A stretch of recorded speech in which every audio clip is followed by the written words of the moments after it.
பழங்காலத்துல இருந்தே இந்த பூண்டை சமையல்ல பயன்படுத்திட்டு வராங்களாம். சுவைக்காகவும், மணத்துக்காகவும் பயன்படுத்தக்கூடிய இந்த பூண்டுல நிறைய சத்துக்கள் இருக்குதுங்க.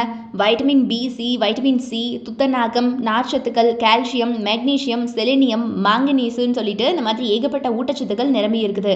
நீங்க உடல் எடை குறைக்கணும் அப்படின்னா, தாராளமா இத நீங்க எடுத்துக்கலாம். உயர் ரத்த அழுத்த பிரச்சனை இருக்கிறவங்க, தினமும் இரவு தூங்க போறதுக்கு முன்னாடி பசும்பால்ல பூண்ட கொதிக்க வச்சு குடிச்சு வந்தா ரத்த அழுத்தம் குறையும்னு சொல்லிட்டு நிறைய மருத்துவ குறிப்புகள்ல இருக்குது.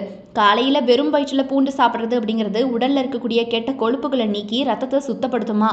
ஆக்சிஜனேற்ற பண்புகள் காரணமாக பூண்டு ரத்த அழுத்தம், அது போக ரத்த சர்க்கரை ஆகியவற்றை பூண்டு கட்டுக்குள்ள வைக்குதுன்னு சொல்றாங்க.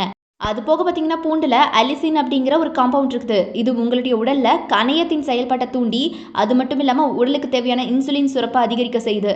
இதனால நீரிழிவு நோய் ஏற்படக்கூடிய அபாயம் குறையுது. பூண்டை தொடர்ந்து சாப்பிட்டு வருவதால நோய் எதிர்ப்பு சக்தி அதிகரிக்குது. அண்ட் பூண்டு சாப்பிட்டீங்கன்னா தொற்று நோய்கள்ல இருந்து நம்மளை காப்பாற்றும். அது மட்டும் இல்ல, சரும பிரச்சனைகளையும் சரி செய்யுமா. பூண்டு சாப்பிட்றதுனால சளி, இருமல், காய்ச்சல் போன்ற பாதிப்புகள்ல இருந்து விடுதலை பெறலாம். செரிமானம், அது போக பெண்களுக்கு இருக்கக்கூடிய பிரச்சனைகள், எலும்புகள் உறுதியற்ற தன்மை, மனசோர்வு போன்றவற்றையும் பூண்டு சரி செய்துங்க. அதுபோக பொடுகை நீக்கி முடி வளர்ச்சியை தூண்டக்கூடியது இந்த பூண்டு. பூண்டை அன்றாட வாழ்க்கையில தாராளமா நீங்க சேர்த்திக்கலாம்.